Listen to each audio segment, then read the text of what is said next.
ও হোদায়ার ভাগিনা, তোরা খাট বাদে যদি মোবাইলের কাজ করবে চান তাহলে বাপ বেটা সার্কিট ঘর এন্ড মোবাইল সার্ভিসিং সেন্টারে আসতে পারে, ভালো সার্ভিস। আসসালামু আলাইকুম, আমি নাট্যকর্মী রঞ্জু। আজকে হচ্ছে এই যে বাপ বেটা সার্কিট ঘর এন্ড মোবাইল সার্ভিসিং সেন্টারে আসছি। এনাদের শোরুমে, সেটা আমার কাছে শোরুমে মনে হচ্ছে, কারণ এত মোবাইল, একটা পুরাতন সব মোবাইল কিন্তু এত সুন্দর করে সাজানো গোছানো।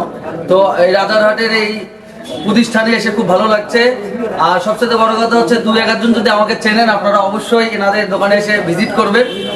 আপনাদের কোনো ফোনের যদি কোনো সমস্যা হয়, ডিসপ্লে, অনেক সমস্যা কিন্তু হয় আমাদের। তো এই যে এত প্রোডাক্ট আছে, এই যে মোবাইলের ডিসপ্লে থেকে শুরু করে সার্কিট সবকিছু আপনাদের এখানে পাওয়া যাচ্ছে। আমরা যে স্মার্টফোন চালাই বা বাটন ফোন চালাই, আপনার ফোনের কিন্তু সমস্যা হয়, ডিসপ্লে, স্পিকার, চার্জার, অনেক কিন্তু সমস্যা। সেই সমস্যার সমাধান করে দেওয়ার জন্য বাপ বেটা সার্কিট ঘর এন্ড মোবাইল সার্ভিসিং সেন্টারে আপনারা ভালো সার্ভিস পাবেন। চলে আসবেন রাজারহাট হাজি মার্কেটে, চলে আসবেন, অবশ্যই ভালো সার্ভিস পাবেন। যদি ভালো সার্ভিস না পান, দু একজন আমার ফলোয়ারও হয়তো ভিডিওটা দেখবেন, আমার পোস্টে গিয়ে কমেন্ট করবেন যে ভাই বাপ বেটা সার্কিট ঘরে মোবাইল সার্ভিসিং আমরা ভালো পাই নাই, আমাকে কমেন্ট করবেন। ভাইকে আমি সরাসরি ফোন করে বলবো যে ভাই সার্ভিসিং ভালো করতে হবে। আপনার বাবার সঙ্গে একই জায়গায় এক প্রতিষ্ঠানে আপনারা দুইজন থাকেন, মানে বাবার কাছে আর কি পারমিশন নেওয়ার আছে যে আপনি কি চান বলেন?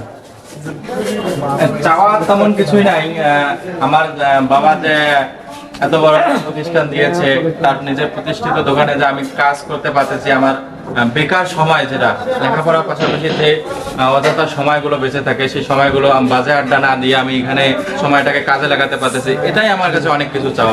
মোবাইল আছে, বাটন ফোনগুলো, ডিসপ্লে, স্পিকার সবকিছু আছে, মানে এটার বাইরে নতুন ফোন কেনা, মানে বিক্রি করার কোনো আশা আছে নাকি? নতুন ফোন বিক্রি করার সেটা ভবিষ্যতে চেষ্টা করব, যে যেন দোকান আস্তে আস্তে ধীরে ধীরে যখন বড় হবে তখন আর কি নতুন ফোন বিক্রি করার চেষ্টা করব। তাছাড়াও এই দোকানে একটা মূল উদ্দেশ্য আছে, নষ্ট ভাঙা যে ফোনগুলো আছে, ফেলে দেওয়া ফোনগুলো, সেগুলো কিন্তু ক্রয় করা হয়। আচ্ছা, বাড়ি যদি দুই চারটে ভাঙা মোবাইল থাকে, এখন গাইবান্ধার ভাষায় কই, যদি বাড়ি দুই তিনটে মোবাইল ভাঙা চুরে থাকে, নিয়ে আসেনি আমার বাপ বেটার কাছে একে সমাধান করে দিবে। আর একটা বিষয় ভালো লাগলো, সেটা হচ্ছে যে ইনি বলছে যে পড়াশোনার পাশাপাশি বাবাকে কিভাবে সাপোর্ট করা যায়, পরিবারকে কিভাবে সাপোর্ট করা যায়। আসলে আমিও একজন এনার মতো, এনার বয়সের মতো আমারও বয়স, তো এনাকে দেখেও কিছু শেখার আছে। আপনারা অনেক ইয়ং জেনারেশন ভিডিওটা দেখছেন, তো আসলে আমাদের বাবা মারা যে পরিমাণ কষ্ট করে, তাদের এই কষ্টের সময় যদি তাদেরকে পড়াশোনার পাশাপাশি আমরা সাপোর্ট করতে পারি, তাদের কাছে সহযোগিতা করতে পারি, এটা মানে পরবর্তীতে আমাদের কাজে লাগবে।